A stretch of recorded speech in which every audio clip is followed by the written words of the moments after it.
Hi all. We're lucky enough today to be joined again by Jacques Vallee, one of our old friends. We interviewed him recently, but we're lucky enough to speak to him again today. The focus of our discussion today is going to be his new book, which is Forbidden Science 6, Scattered Castles. Over the years, Jacques has been releasing a whole bunch of his diaries. Every 10-year installments, he just keeps releasing a new diary, and we're up to number 6 now. If you haven't been reading them, they're just fantastic. But today we're going to focus on number 6, maybe reference back a few of the others, but today number 6. So welcome, Jacques. Thank you. Glad to have a chance to discuss it with you. We feel privileged to talk to you again so soon after the last interview. Your diaries provide a stunning insight into your whole career in ufology and life in general. I'm just wondering what prompted you to begin them, and was it difficult to motivate yourself to continue documenting things decade after decade? Well,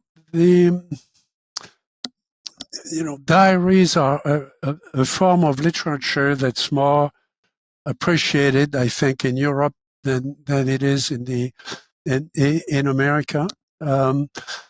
Very often diaries are published after the death of a writer, and the writer publishes novels or other serious books, and then you find out he or she was keeping a diaries for many years, and those are published later.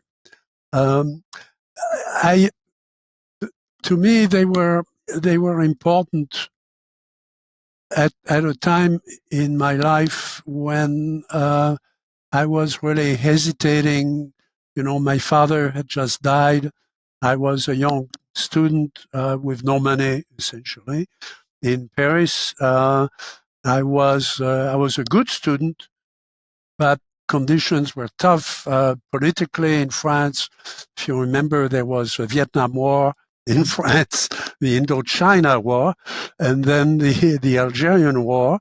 And so the war never stopped in France. There was always conflict. There was a lot of turmoil that interfered with education, interfered with studies and everything else. I started writing to find some peace and to find a place where I could center myself and also to use a scientific term, calibrate myself. Which is what you do in science before you do anything. You're supposed to calibrate your instruments, except in ufology, where there is no calibration. Everybody can do whatever they want.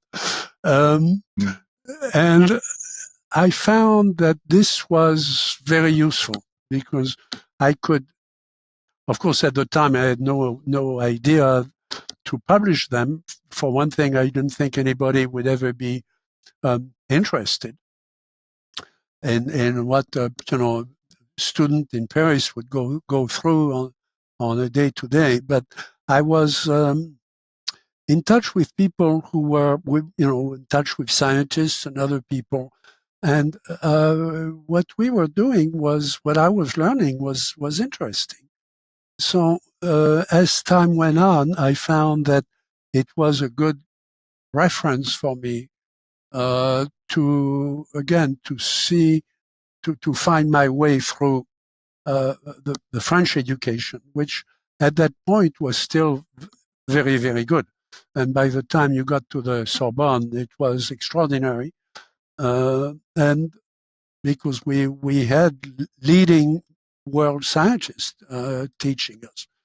The problem was that they were not approachable because there were too many students.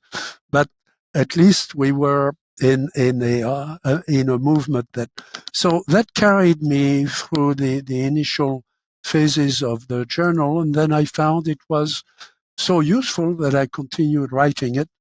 I don't have a good memory, so this was a good way of retracing where I had been and looking for mistakes. And when you're when you're young, you make lots of mistakes.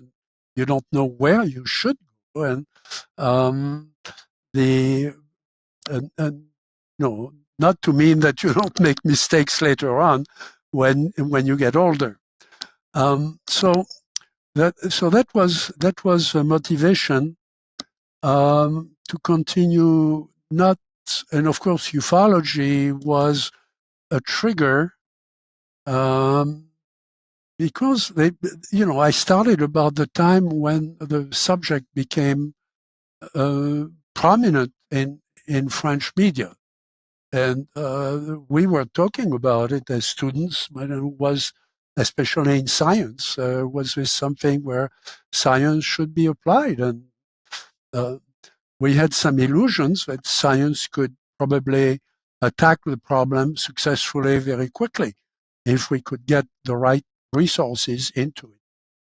And then I started doing, as you know, I had seen an object with other witnesses when I was a teenager. And then my first job was at Paris Observatory in the early days of the space program, working for the Prime Minister of France.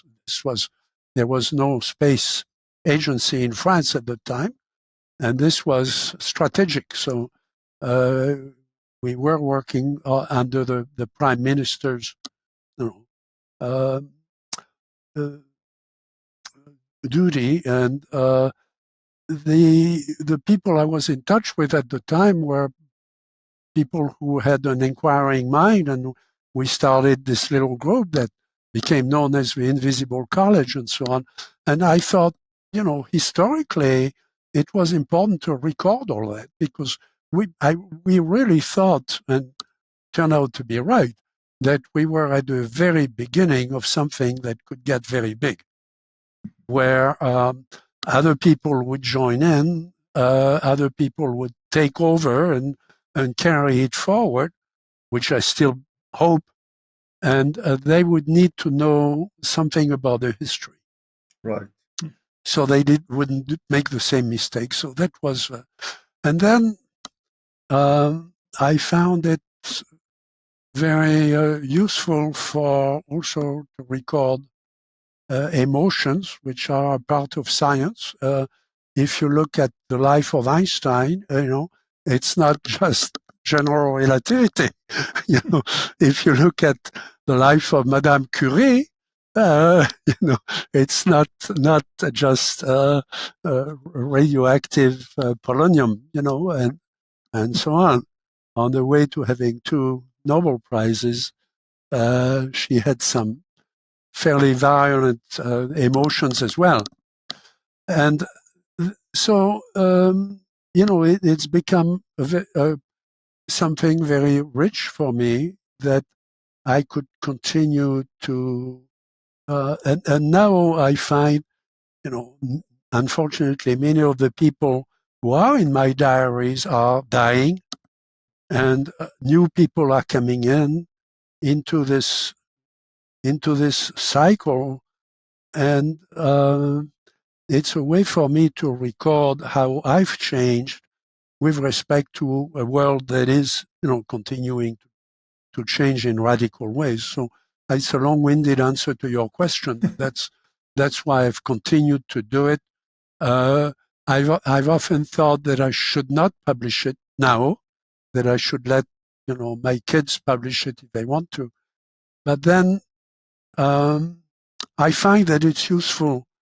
Even the things that are painful for me may be useful for people coming into this field, and they will judge me as they want. I mean, it's open.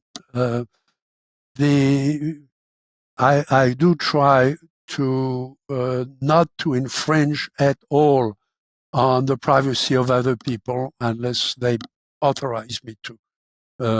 And I think that's that has to be one of the rules.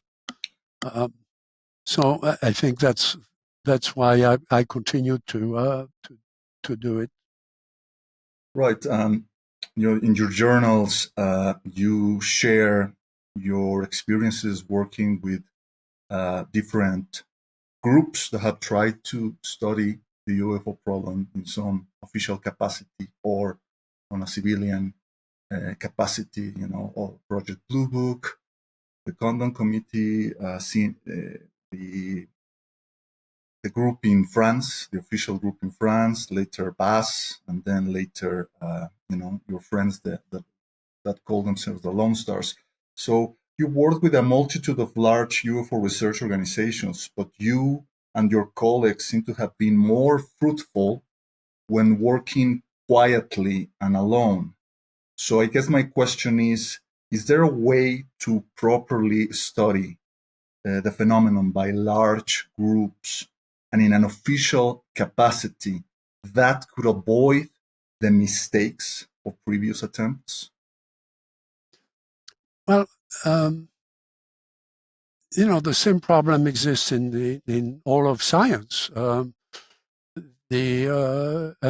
even in art. After the war, there was a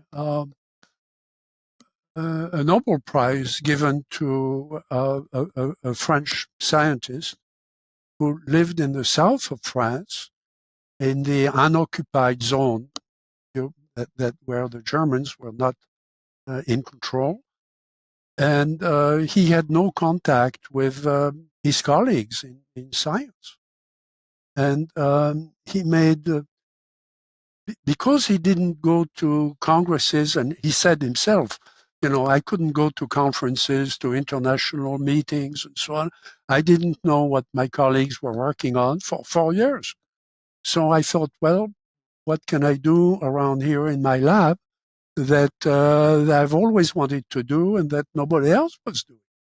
So he started messing around with things in his lab, and that gave him the Nobel Prize in Medicine.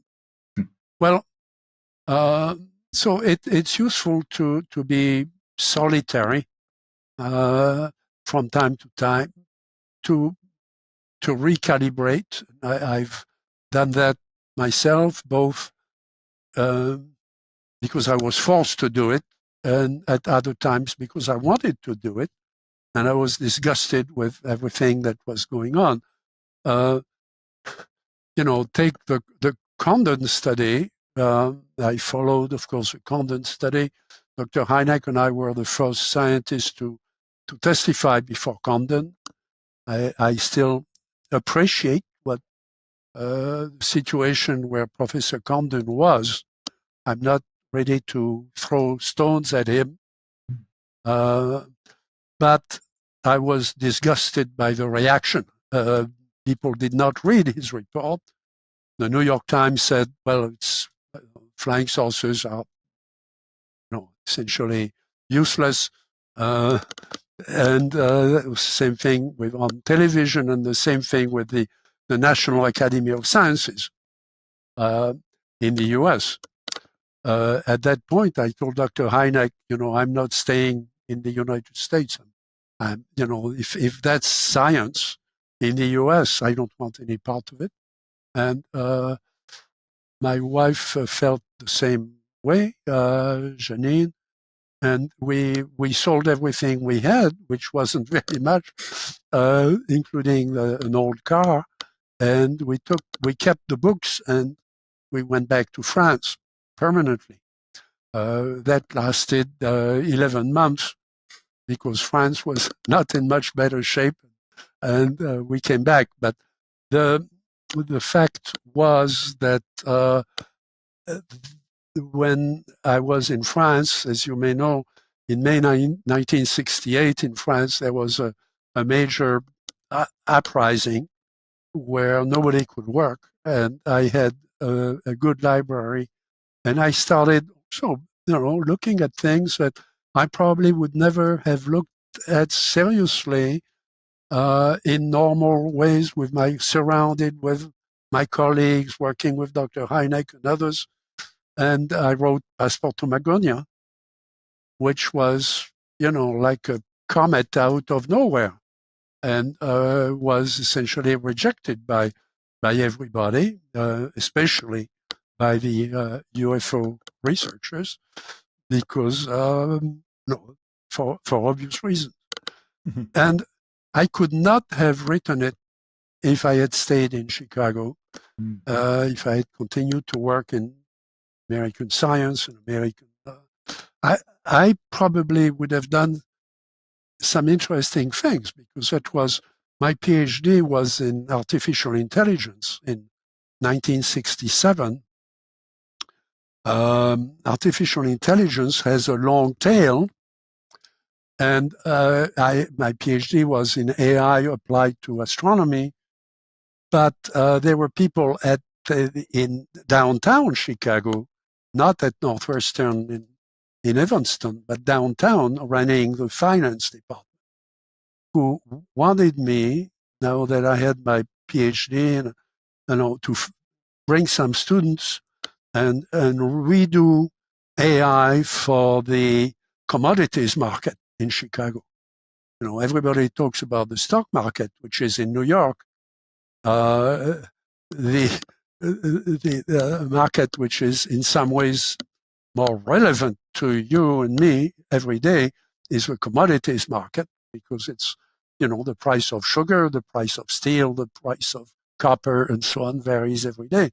And that's traded in Chicago. And the technology I had developed for AI in astronomy could apply directly to that. And that I often think of what I could have done if I had stayed there and taken that offer. Mm-hmm. And well, instead I wrote Passport to Magonia, and I don't regret it. But that's an example of, at the same time, in France, we started the Invisible College. I mean, with Costa de Beauregard, who was a leading relativist in France, with Rémy Chauvin, who was a leading biologist at the Sorbonne, of course, with Aimé Michel, and with a cadre of people like Pierre Guérin, who was a planetary astronomer. So that's when essentially the Invisible College that Dr. Hynek had been dreaming about, but we made it happen.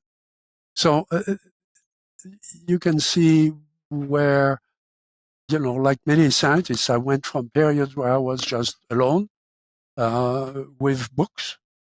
But, when I wrote Passport to Magonia, there was a general strike in France that lasted 1 month. Mm-hmm.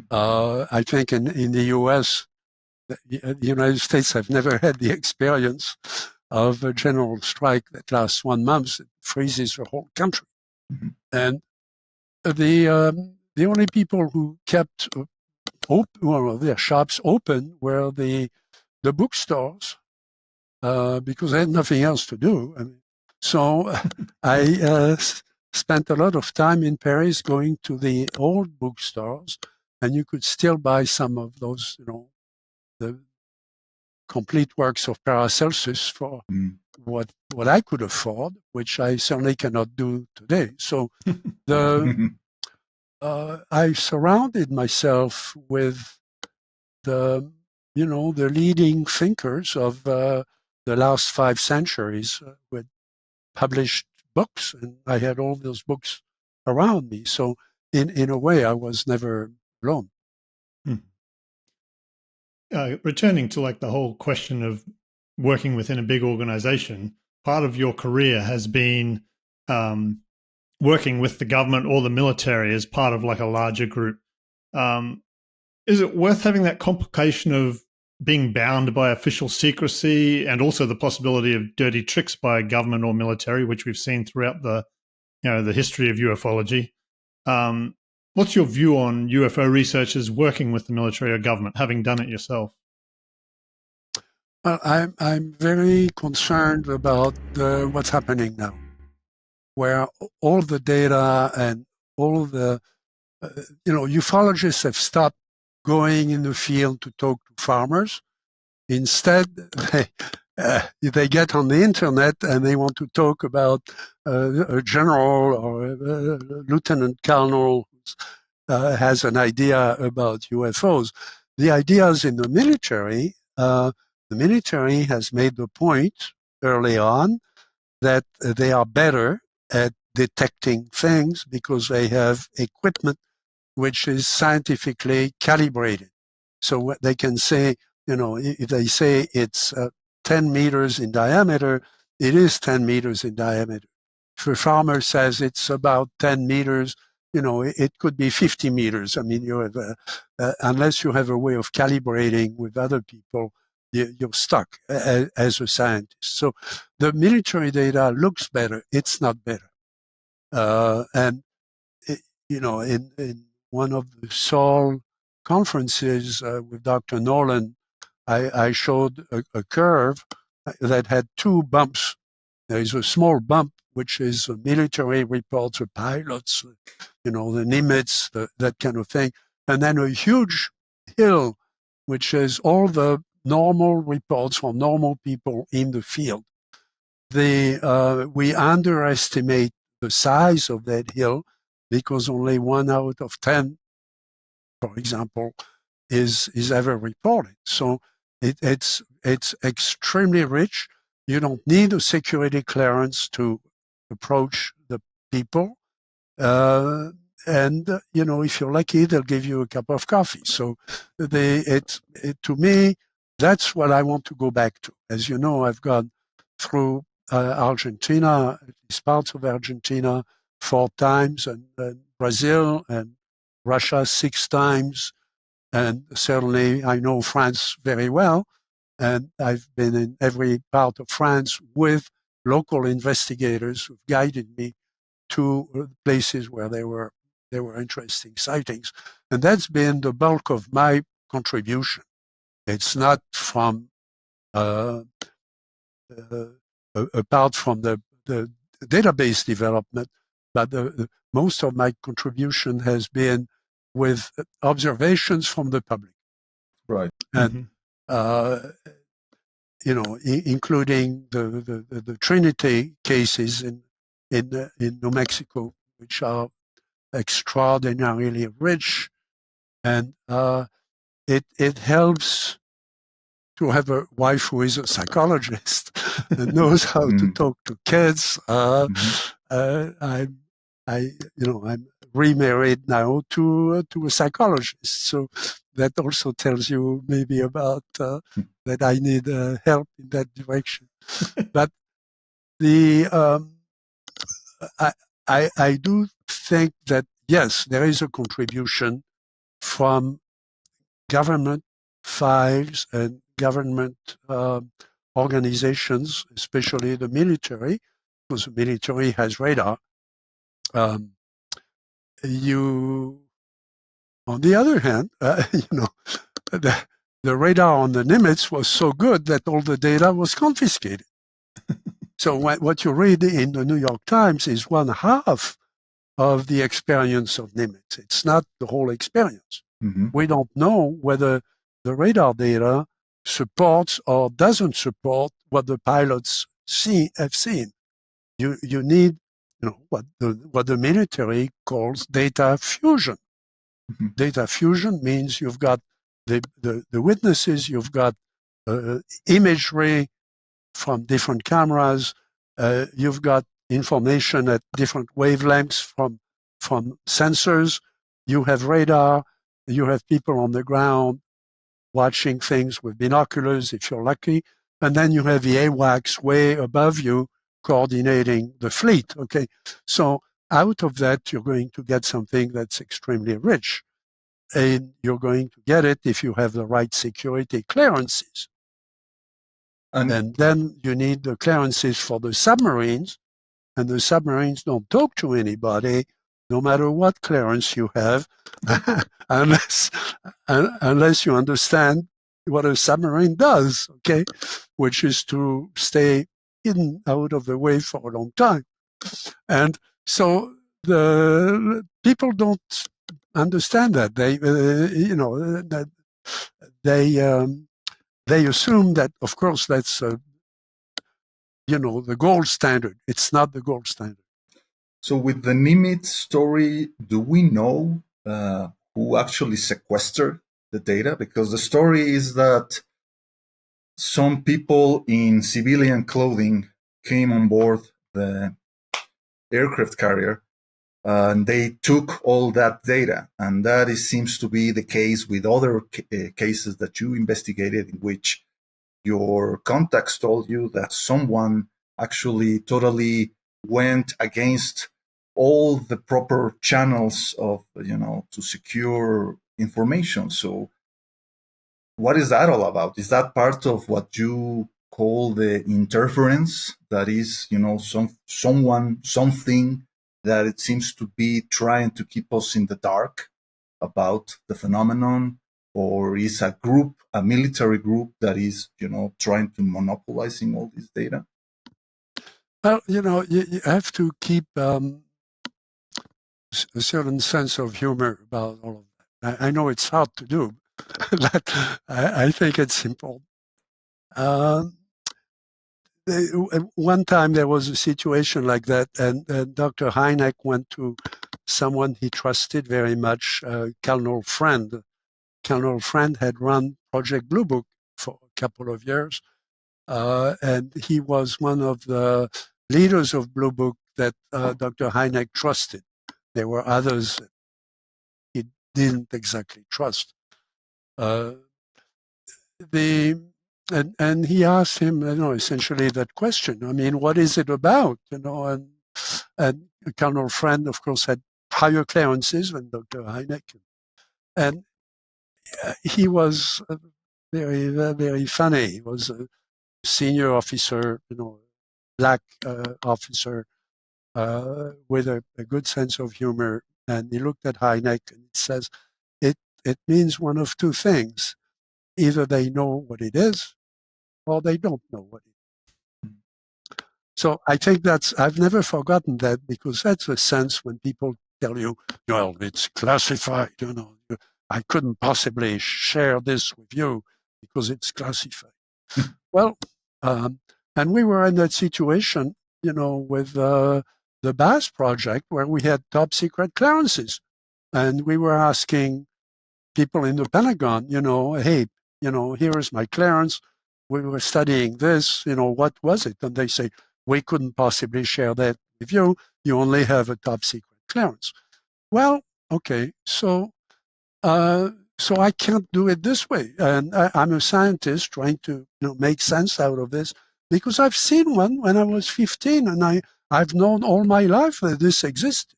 I mean, and I've spoken to hundreds of witnesses by now in many cultures.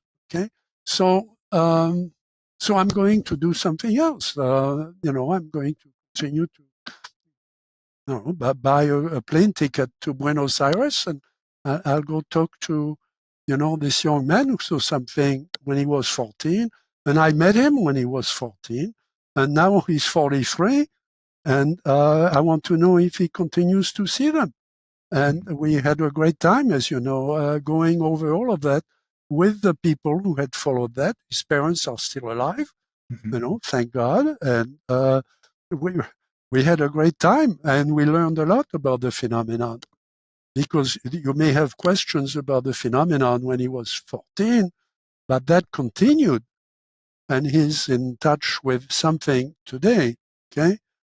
And we know the culture, and we have a group around us who understands we have psychiatrists, we have medical people, we have investigators, so on. So those cases are much richer.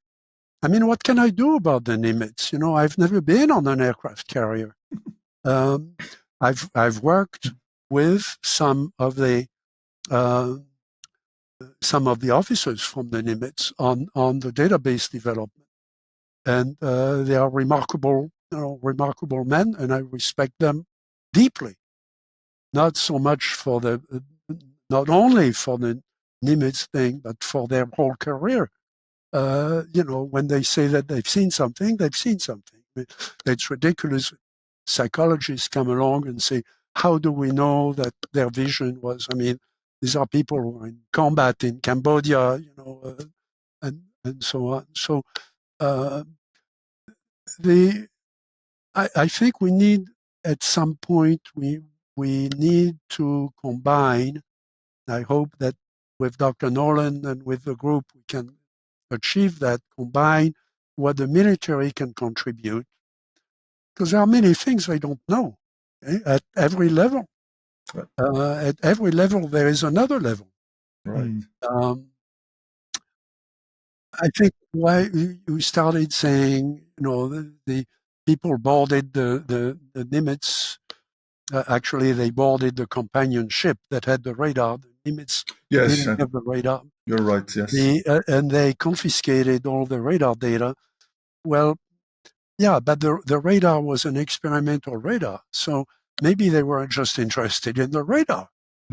Who says that they were interested in the UFO? I mean, there are many cases where that not many, but there are cases that are classified because the camera was classified, and not the picture, or the picture of some vague thing. And that's what they show before Congress. They show vague clouds of black and white.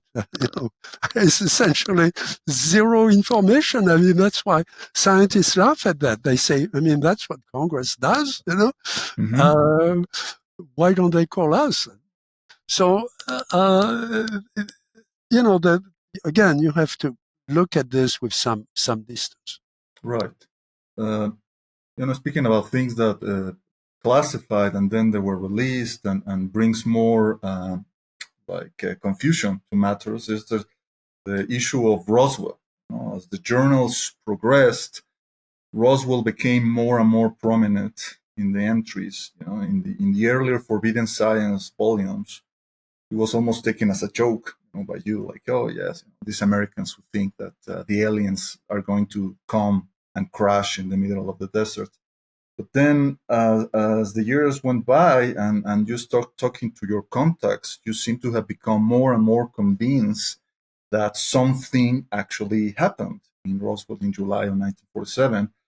Yet, given so many explanations that has been given to this one case, which has become something of a cornerstone of American ufology, there's a traditional ET explanation that was supported by the late Stanton Friedman, Kevin Randall, Don Schmidt.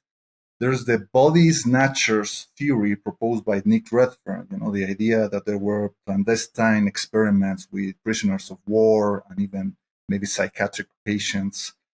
There's the Mengele Stalin explanation that it was all this some kind of staging, by Joseph Stalin in order to scare the Americans. And this was proposed in the book by Annie Jacobson. And there's the Collins elite demonic deception that all this was some kind of like chimera created by demonic entities in order to deceive us. There's a large, etc. I'm just covering a small fraction of all the explanations that have been given to Roswell. So the question is, where do you particularly stand on Roswell? In science, there is a time to make a list of hypotheses, and there is a time to stay in the lab and just keep experimenting. I don't think we're at the point where we can make hypotheses. If you look at the rainbow, okay, all of us have seen rainbows. Rainbows are real. They are not physical. You can't go up and touch them. But they're real. They're physical things we can photograph, we can analyze, we understand the conditions where they happen. But what is it? And people have seen rainbows for as long as man has been looking at the sky and had no idea of how that happened. I mean, they had theories, God, the fairies, gossamer, insects, there is no way you can understand a rainbow if you haven't taken physics, at least 101 or maybe 201 to understand how charged particles move in fields. And to do that, you need to know that the Earth has a magnetic field and the strength of the magnetic field so that photons behave in a funny way and present to us with certain colors under certain conditions at a certain northern latitude. Okay, so now we can have, and I was so delighted about 5 years ago, there was a new paper about rainbows that said, no. I mean, the calculations are wrong because there is one more term and so on. So people are still discovering what physically goes into creating a rainbow or creating the aurora borealis or creating the, So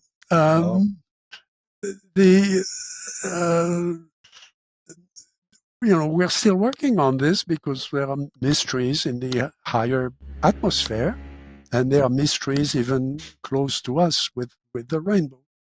So I think we're in the same situation. I think we have not done a good enough job of documenting the behavior of the phenomenon under certain conditions.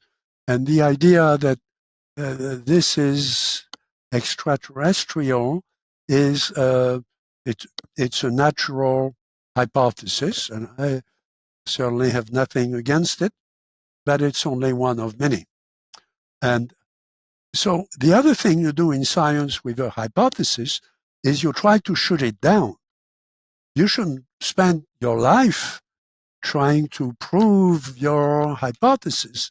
That's not what a good scientist does. A good scientist, looks for possible hypotheses and then he tries to negate them one by one. Okay?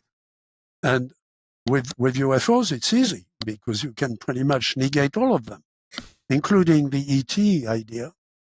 So where does that leave us? Well, we should look at the data. We have, as you know, under the BAS program, we built the database that I started. I started many of the primary elements, and then we built it to about 12 databases going across in the different modalities of observation and the different cultures with five interpreters who could move everything back to English under a single flat structure. Why a flat structure? Because we don't know what variable influences another variable. I don't know if the luminosity of the object creates or enhances a particular state medical condition for the witness. I don't know that. Okay, I have to give Dr. Green, or Dr. Keller, the data, naked data on what we know about the physiology, biology of the witness, all the injuries to the witness that are not the same thing, and also the physical conditions, physical parameters attached to the UFO. If we do that well enough, long enough, then we can go through a phase of cleaning up all of that because we have the richness of the entire database. We ended up with 260,000 cases all over the world in many different languages. And then once you reduce that, you don't need 260,000 cases. If you had 40,000, would that be enough for you guys? Okay. Mm-hmm. So I'll give you 40,000, next week, and we can start working on that, putting AI on top of that. That's the point where our budget was cut. Mm-hmm. And I've asked the question many times. I've had many answers. I don't think I have the right answer. something or somebody in Washington decided to essentially take the money for something else. Period. Now, I have very little understanding of what goes on in Washington. I live in California, between California and France. So I don't know what happened. But I can tell you what happened on our side is that we essentially let go of the entire team of about 40 analysts and interpreters with 2-week notice. So what we've done that people in Washington have not understood is that we haven't lost the data. I mean, the data is going to be there in various places, or it can be reconstructed if we need to. But we lost the intelligence about the data that we had spent taxpayers' money and the time of very good people with intelligent investigators who had been carefully, selected by Dr. Keller and the rest of the team to work with us. And they learned something in those 2 years that's lost to the nation, essentially. So they lost to the analysis. So you can take a database, you can move it to some,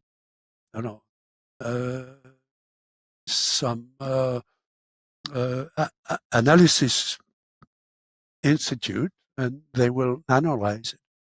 But who are the people doing the job? I mean, how much do they understand about the situation, about the witnesses, about the process, about how do you do this, about how, what distinguishes a superficial injury like temporary blindness from a disease that can be a pathological disease. And so what distinguishes the physiology from the pathology? We spent a lot of time of the entire team with Dr. Green, with other medical people and so on, defining those fields. So even though it looks like, there is some secret in the mix that has gone away. And there was a plan to do something else, which was already designed to go to a certain direction. Now, as a computer scientist, I have a lot of respect for my colleagues, for what they are inventing, for what the amazing things that are happening now in AI and so on. They'll take it in a different direction. Maybe they'll find something much more interesting. But they can hire a very bright programmer. They'll have to spend 2 years, as we did, training her to understand what UFO data is. It's not astronomical data. It's not biological data. It's not psychiatric data. It's not any of that. It's a mix of many, many influences, and then language on top of it is another complex thing. I learned that, by simply talking to people in Mexico. For them, they said we had a close encounter. Encontrada cercana. It's a close encounter. It's fine. So was it 5 meters away, 10 meters away? No, it was about 2 kilometers away in the sky, in the clouds. Well, what's cercano about that? This is not, that's not close. I mean, when Dr. Hynek and I were talking about close encounters, he made up the term close encounter. That meant you could almost, if you took a few steps, you could touch the thing. Okay? And that's, the translation is going to be wrong. Right. If you don't know the circumstances, you're going to throw into close encounters a lot of things that were 2 kilometers away. And then the physics is going to be all wrong. So again, train your people for that, for heaven's sake. But you have to train them in Russian, Portuguese, in French, and in Spanish to begin with. Given those difficulties, what do you think about because you're trusting witness testimony a lot on UFOs, and you've also spoken about, messengers of deception or any type of deception really in the whole process. How much can we actually trust the testimony of witnesses, and where do we go with that when we're assigning a level of trust there? It looks deceptive, and so the first reaction of journalists and so on is to throw it away. I mean, the night watchman who finds himself faced with an alien and a UFO in a clearing, and the alien says, "What time is it?" And he says, "It's 2:00." And the man says, or the entity says, "You lie, it's 5:30 or something like that." That's absurd. Okay. And then, in that particular case, I don't remember the exact details, but the pilot said, "Where am I?" And he was pointing, something like a gun at the guy. The man was not paralyzed, but he stopped. This was relatively. People remember the war. He was in Alsace. The man asked, "Am I in Germany or Italy?" And the witness says, "You're in France." And there is Switzerland between Germany and Italy. I mean, this pilot was insane. Unless you begin to look at what were the questions and what were the answers. 2 questions, one about time, one about space.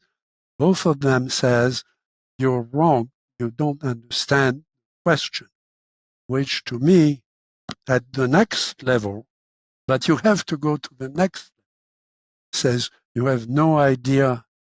Your ideas about time are wrong. Your ideas about space are wrong, which is what Eric Davis tells me when we talk about physics. Okay, he says, well, all those things, they are convenient. Time and space are convenient to do physics, but that's not the way the world really works. So those are, deceptive until you think about them. And when you talk to people who work with a higher intellect animals on the planet, the octopus, the dolphin, or several types of birds, parrots, some parrots, you find that things are the same way. They will play games with you after a while. When they get bored with the questions you ask them, they want to go to a different level. Now, we can't because we don't speak parrot, or we certainly don't speak octopus. But we can design systems through which we can begin to entertain a conversation. That's what I'm interested in now, because I think we are doing that. And I think that's probably the most segregated part of the study that's going on, and potentially the most useful in the long run, much more useful than having more radar returns from. Right. Other experiments you've been recently conducting seems to be more on the esoteric side of things. Like in the last chapters of Volume 6, you vaguely describe an attempt to materialize either an apported object or to summon some kind of apparition inside your own apartment, which triggered an incredibly frightening out-of-body experience in which you perceived a tall entity in your kitchen. But my question is, what is your general take on the so-called apports, which have been documented in parapsychology for the last, 150 years. What is their possible link to the UFO phenomenon? Has there ever been an attempt to study apported materials using the same technology and the same techniques that you and Dr. Gary Nolan have employed to analyze UFO materials?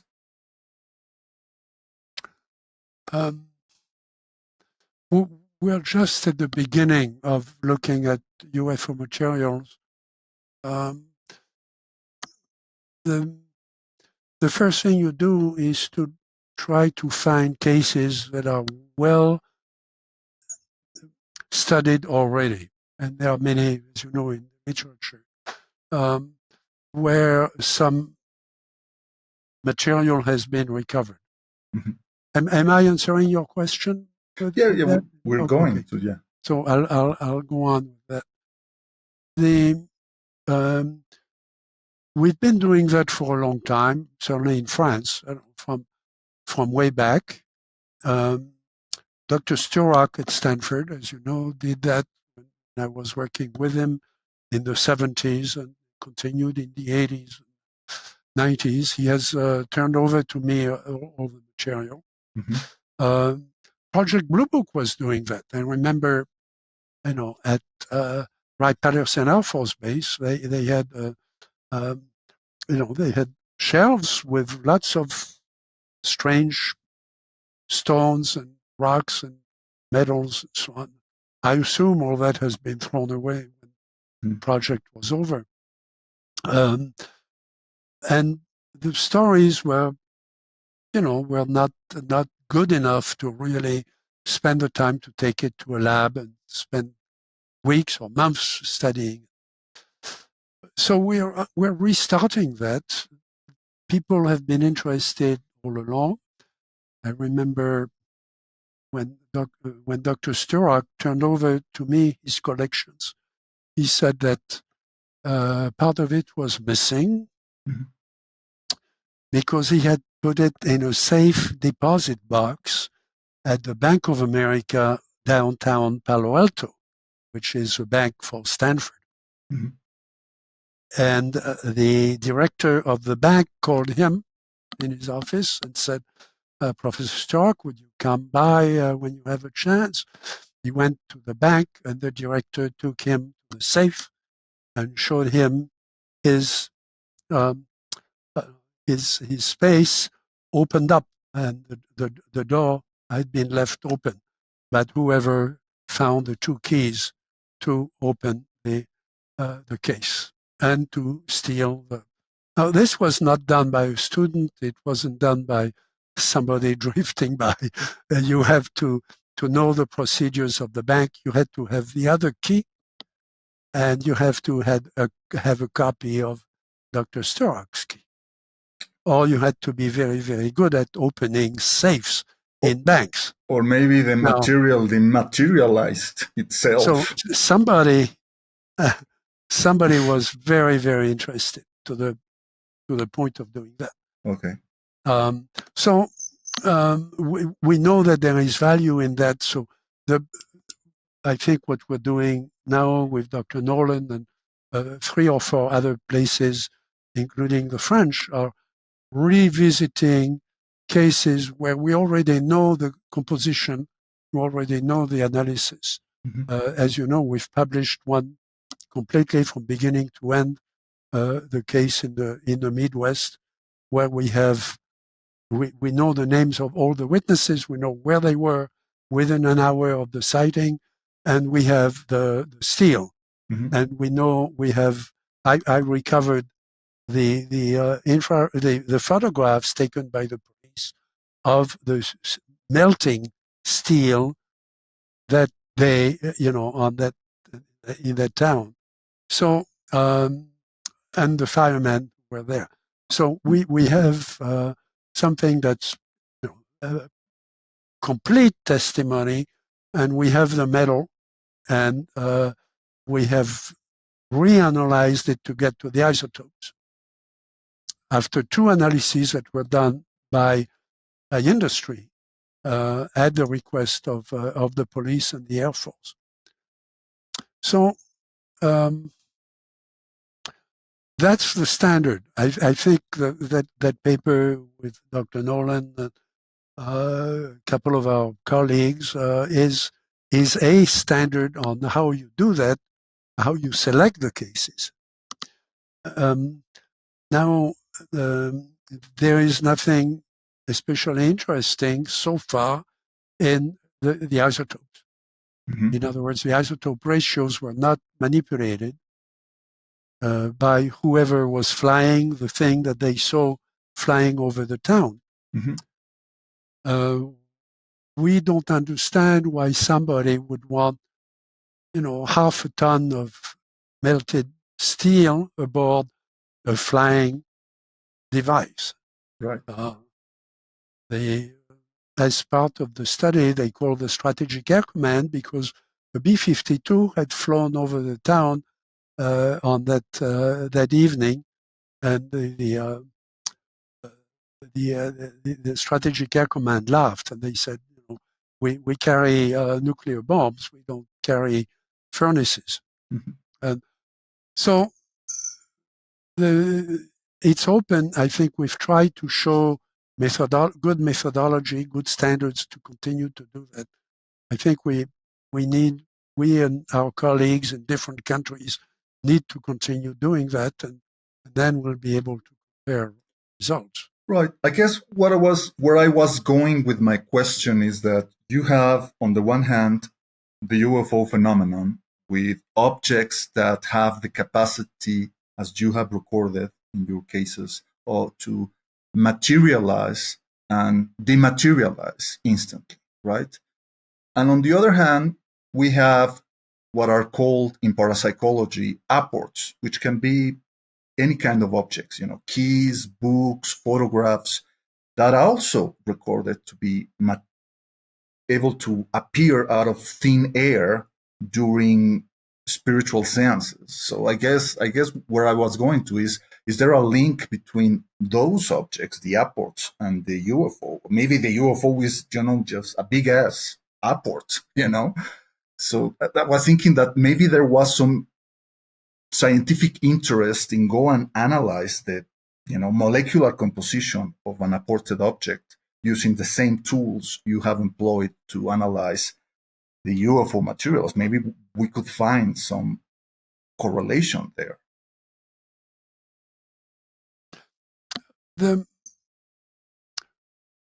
In parapsychology, the apport comes out of nowhere. It manifests.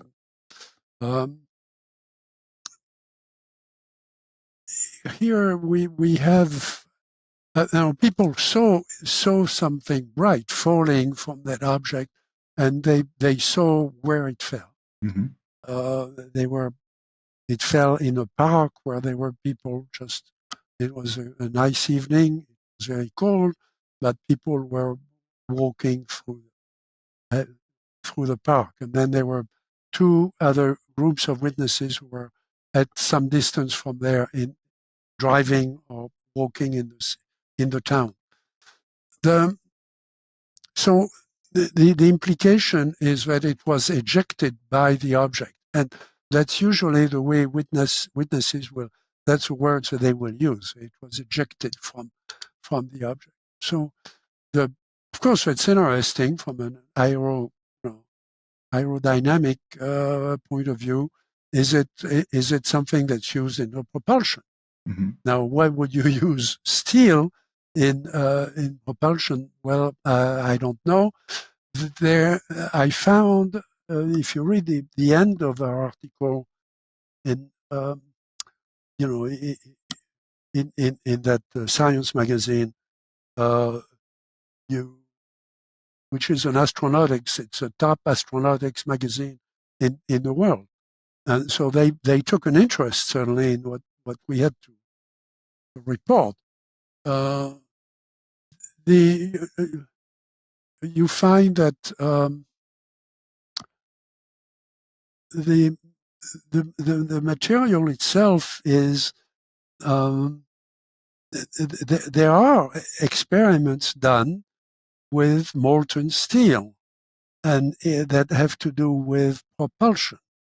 But not in, as far as I know, not in flying devices, although people have patented, doesn't mean they built it, but they patented methodology where they would use liquid metal. Now, why would you use something very heavy as your liquid metal aboard a levitating device? Well, it depends on how you mean levitating. If you have a way of canceling out gravity, then it could be as heavy as you want. You know, you could use mercury, you could use steel, you could use any combination that you like. And in fact, in some of these experiments and some of the patents that I've looked for and read, they are using fairly heavy metals. I still don't understand it, but at least, we're making some progress there. We're looking at things that are given to us, and we're trying to look at them, in a way that's rational.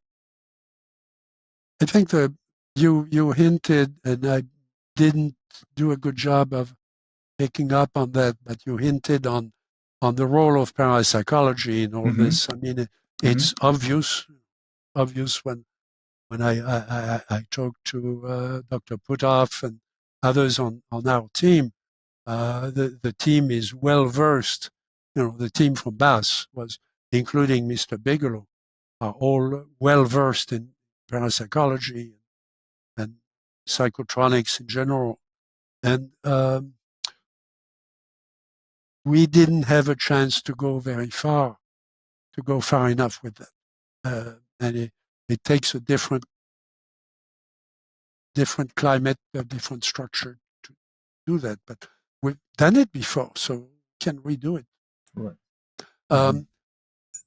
There could be apport, and there are cases in the literature of in connection with an encounter, some things appearing out of thin air. And I at that point, it reverts to parapsychology more than physics. Although parapsychologists have gone quite a way in trying to analyze those objects and weigh them and do experiments with them. Certainly Uri Geller and others connected with the experiments at SRI have done those experiments, and in some cases with things that came out of thin air, and with good evidence, with film. Switching up the topic a little bit, when I was reading the book, the latest volume, I noticed that the shadow of death really hangs over it. You open up the book by talking about how you were feeling after the death of your beloved Janine. And then throughout the book, there's the passing of many of your associates and peers, and then even younger people like Bob Bigelow's grandson. I'm just wondering how that's affected you over that 10, 15-year period. Has it changed who you are? Has it changed your view on death? Or the phenomenon?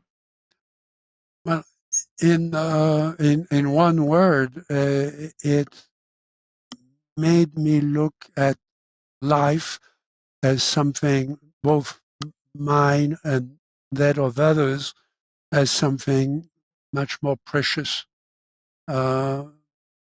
And that, those are, it's trivial to say that, but there are many things you don't realize until your friends are gone. And I'm fortunate in being able to gain new friends who are younger and are interested in the same things I am. and I have 3 grandsons who are starting to ask all kinds of questions that I cannot answer. So that certainly keeps me going. But yes, you know, there is a wound. There is that you carry, and it's precious. It makes you, trivially, it makes you want to move faster and get some things on record, which is also why I continue, to write this. But I'm going to stop very soon, because now going back to one of your earlier questions, I think I could do more by myself for a while. By myself means, surrounded by an invisible college, but so I'm not exactly by myself. I can reach and talk to Paracelsus, So and I can also have mental, arguments with Dr. Hynek or with a number of other people. So, but now I can. I also have the luxury of looking back at what these people who have passed on contributed to me, and things that I didn't necessarily understand at the time, and certainly there are things that get resolved as you go along, but you begin to realize that they could have been resolved in a different way. Your kids certainly teach you that as you go along, as you get older. And you have to take it. I'm not. It's sad, but it's not discouraging at all. I mean, it's only an encouragement to try to continue to make a contribution as long as you can, and realizing that in every one of the fields I've touched, there are now people who are much better than I am, and can take those along. However, again, when I worked at the Institute for the Future, there was our leader, our president, came from SRI, and at SRI, at Stanford Research, he had made the rule that if you're going to do a forecast for 10 years, looking 10 years ahead, that technology especially, you have to look back 5 times that time. So you have to look back 50 years if you want to understand, what radar will be in 10 years.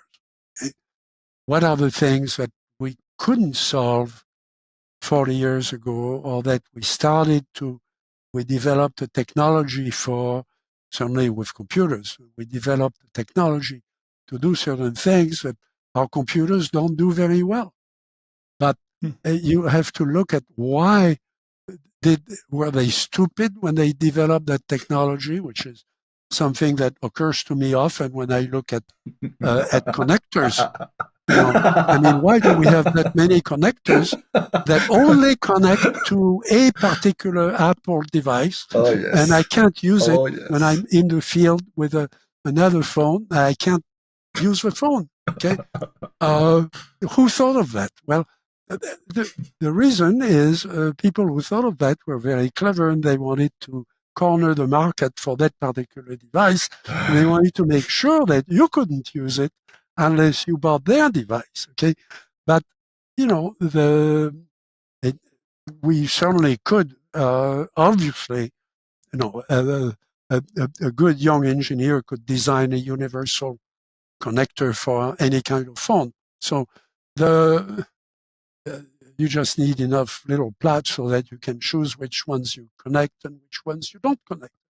That can be done by in a number of ways.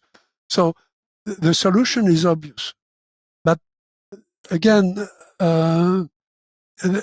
I think that's one of the benefits of age, that you don't have to worry about, people say you should rebuild that database that was lost or vanished from the Bigelow project from Bass, but I don't want to do that. I mean, there are, databases have moved on. I know where they've gone. There are people pushing that. That's fine. I might want to approach them to use some of the things that they are doing, but I don't need to do it myself. It just turned out that at one time, I was the guy who had the most access to the data we needed, and I understood usage of it. And now there are places where nobody has gone, nobody has gone before, that I want to go to, and the great gift of having lived to now is that I don't need a team. There are things you can do with this computer I have in front of me. I mean, this is an extraordinary machine by the standards of 10 years or even 5 years ago. And I know how to use it, and it replaces a lot of services. Not it doesn't replace people. Nothing can replace people. But I should not have said that. But it can replace a lot of services that are embedded in all the hardware in front of me, and I know how to trigger it. So I'm going to do that. There is, for example, a question about the interference syndrome that your colleagues at Bass coined, which seems to be a name they give to encompass the medical and biological problems caused by being in close proximity to UFOs. So, with regards to that, would you recommend caution against trying to actively engage with the phenomenon, like, visiting hotspots, visiting places where there's been maybe a landing, or things like what Dr. Stephen Greer does, the CA5 experiments in which they try to summon UFOs. You're talking about from the point of view of the witness? Yeah, I mean, is it dangerous for a witness to try to, go and try to get close to a UFO, or try to almost call a UFO?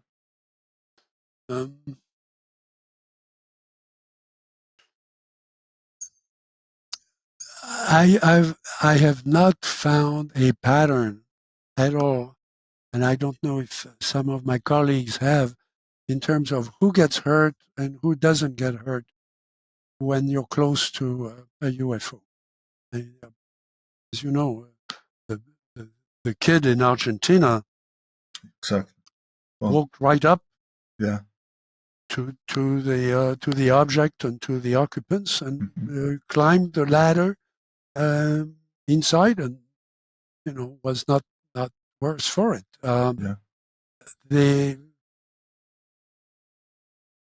But the horse got hurt